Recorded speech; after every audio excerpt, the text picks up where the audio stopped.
Hi everybody! In this video I am going to share the full painting process of this sketch that I did in my accordion book. This is a Sennelier accordion book that I bought all the way back in 2023 and hadn't used yet because I was afraid to use it. So this summer I started it. I did a little sketch on location and I did the drawing for the sketch I'm going to show you today on location, but I didn't have a chance to paint it till I was back here in the studio.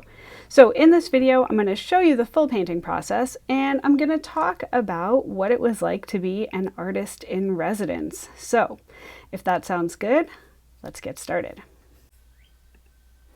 All right, so first thing I should tell you is I am playing this back at 3.5 times the actual speed with which I painted. So the painting portion of this video is about 20 minutes. In real time, it was just over an hour, not counting time I stepped away while layers were drying. But so I have sped it up. This isn't the actual speed, as you can surely tell, but I think it's better viewing this way. So in this sketch, I am painting the registration area and camp store of the campground where I was artist in residence for the first week of July. And it was quite an experience, and it was a very good experience. So I want to say from the outset, I had a really great experience. I met the loveliest people and I had a really good week. But I also had a lot of complicated emotions about being an artist in residence, and that's what I'm really going to talk about in this video, I guess. So what does it mean to be an artist in residence? An artist in residence is somebody who is at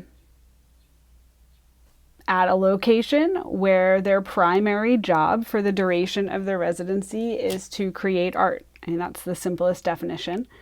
There's lots of art residencies that you can have, from ones where you pay money to have time in a studio space, to residencies where you receive studio space, lodging, and even meals for free, and you just get to paint. You apply and you get to be there.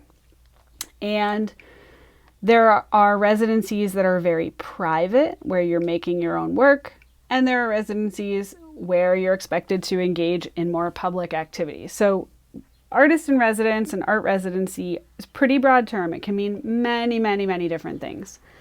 Back when my primary focus was writing fiction, which it was for most of my adulthood, I applied to be the writer in residence or applied to writing residencies constantly, all the time. Every summer I applied to all sorts, from lesser known ones, small ones where I would have to pay, big ones that were well known and famous and free. I applied to all of them. I never even got on a waiting list. I think I'm a pretty good writer. I don't know why I never got any of them, but I didn't.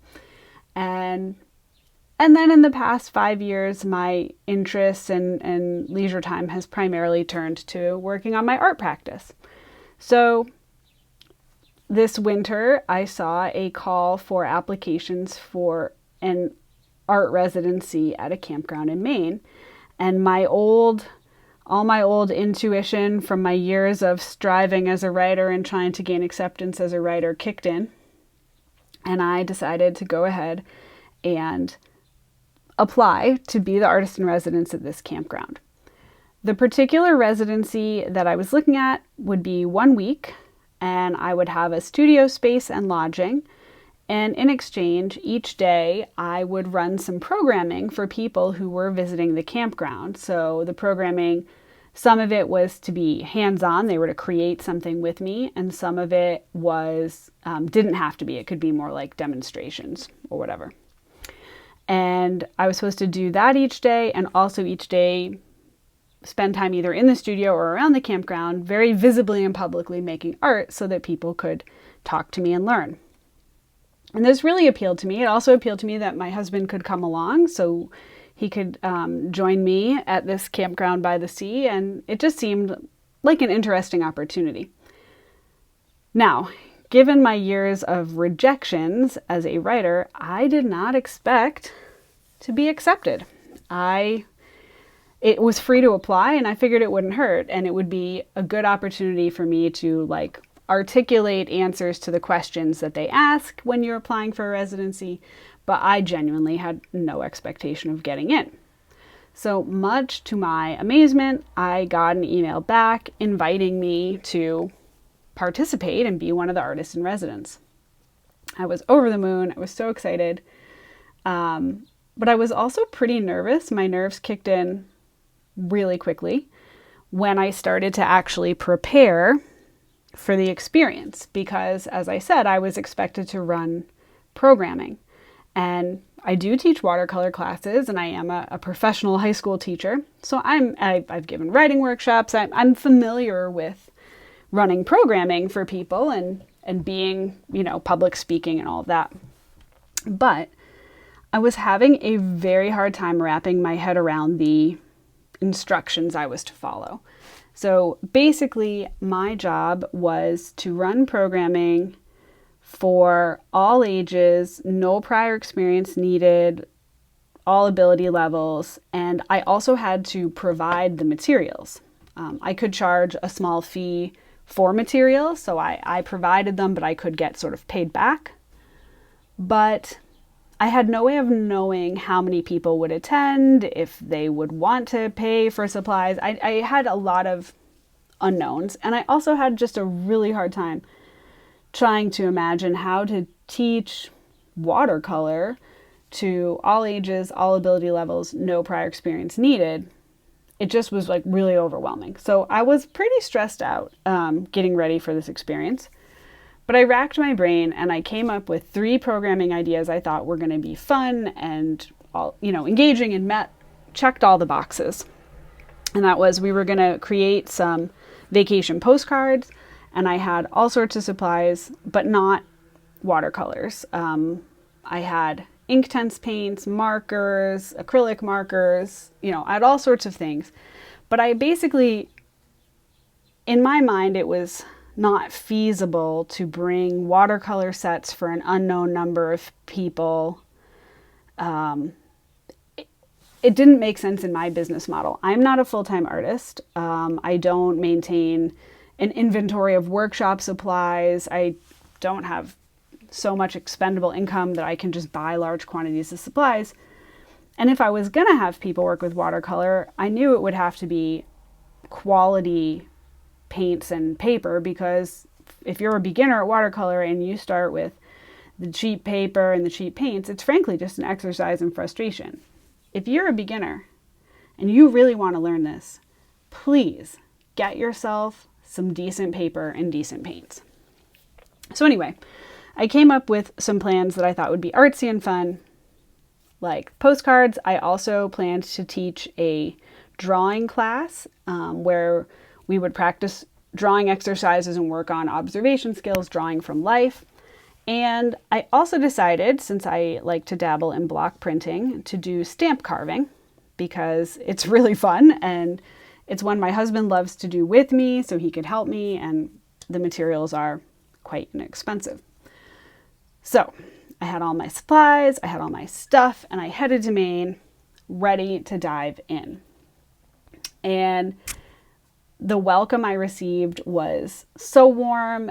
It was really, really lovely. The first day we did the postcard workshop. I had a full house of people. I thought that it seemed fun. I had brought stencils and all sorts of things so that could truly be no experience necessary, all ability levels. And that afternoon, I painted outdoors on plein air. I had a lot of folks come visit me, talk to me, watch me in my painting process.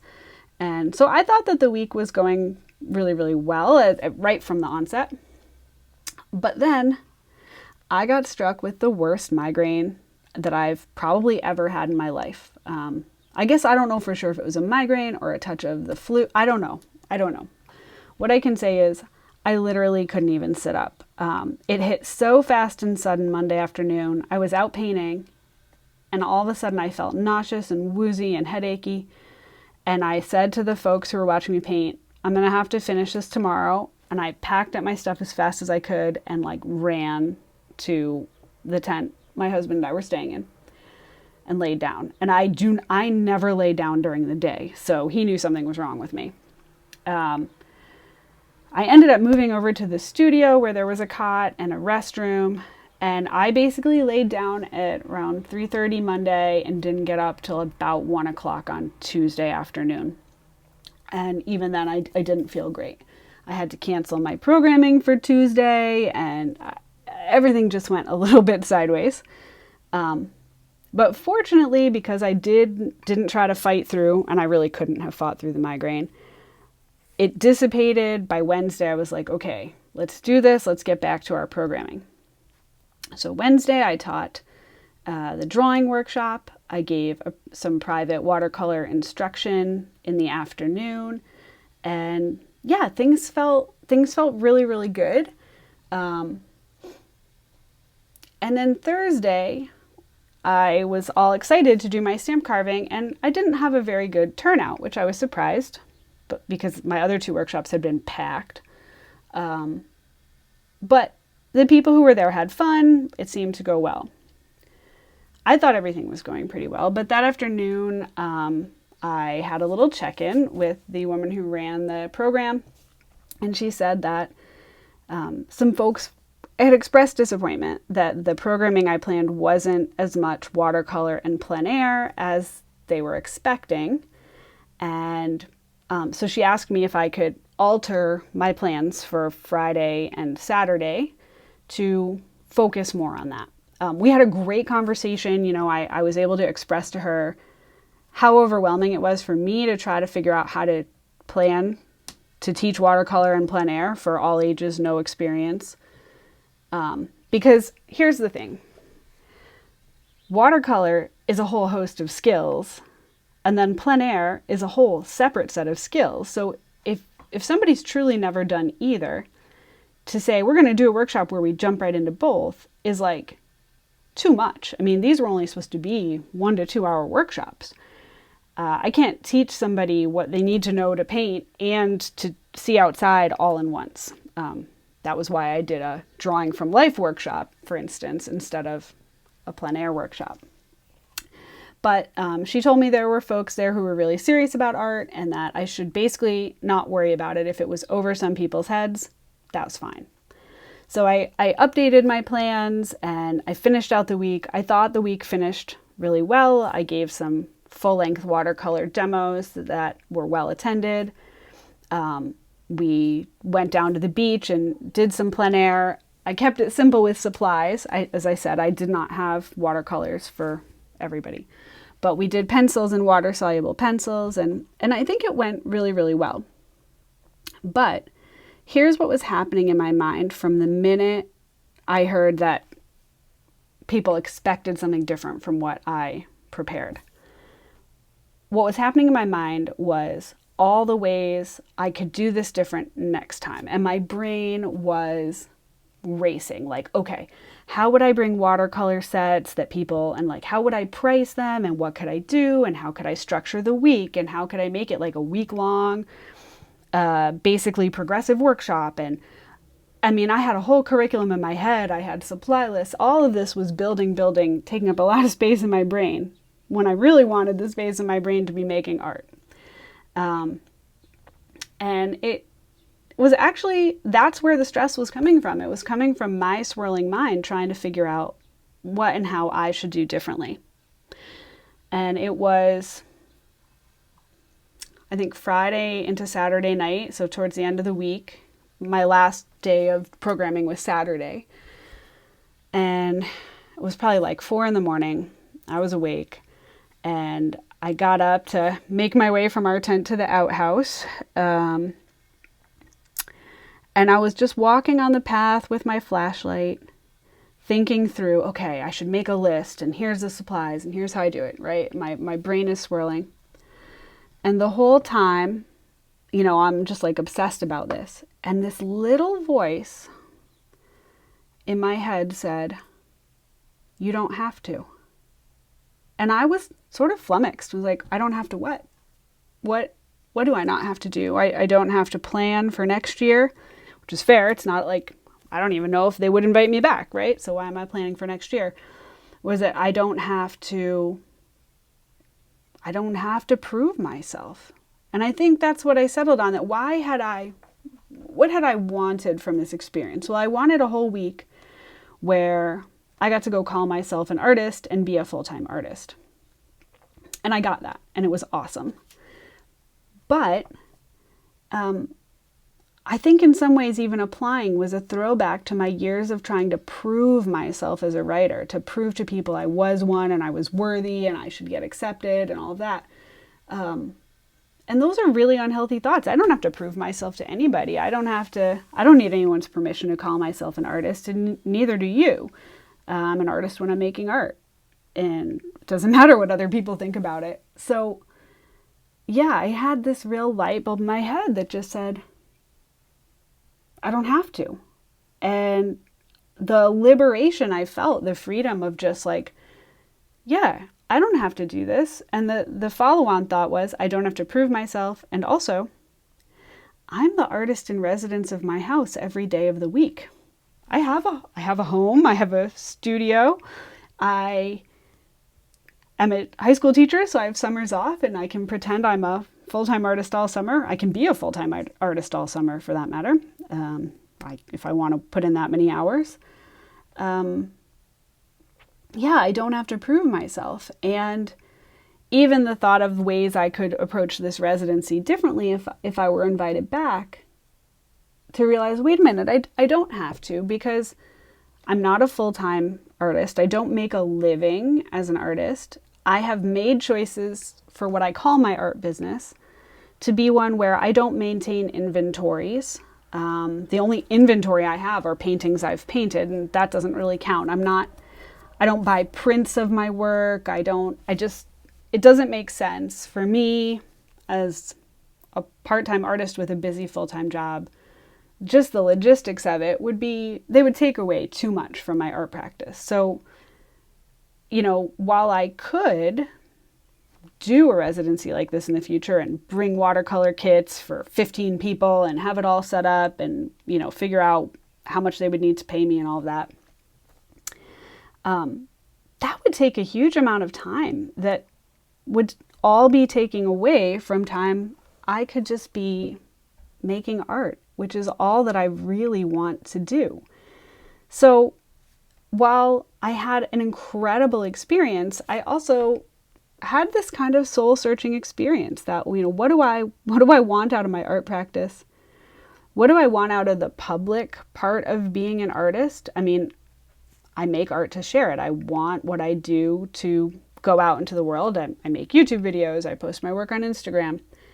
I submit my work to exhibitions and show it in galleries. Like, my art has a public component, but I really had this interesting soul searching of realizing I get to decide what that looks like, and thinking about what I want that to be.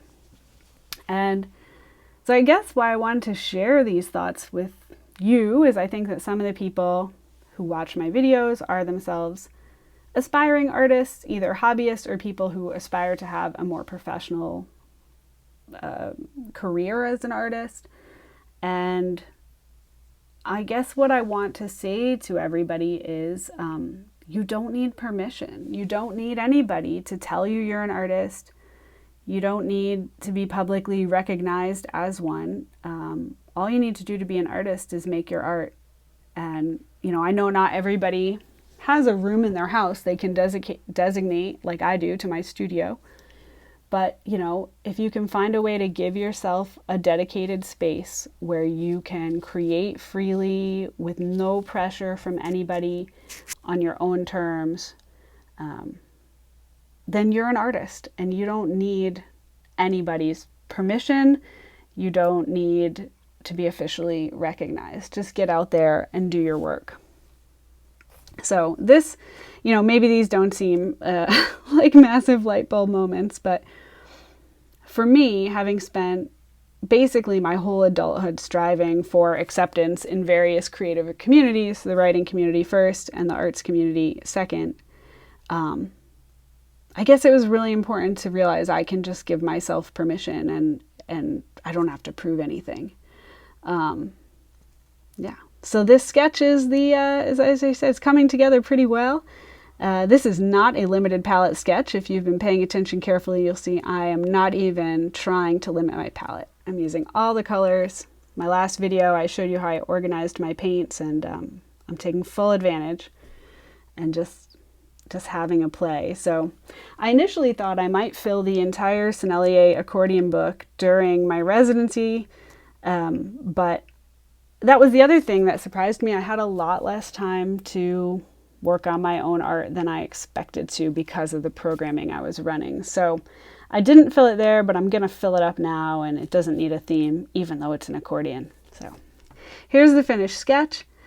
Thanks so much for listening, everybody. Have a great day and stay creative.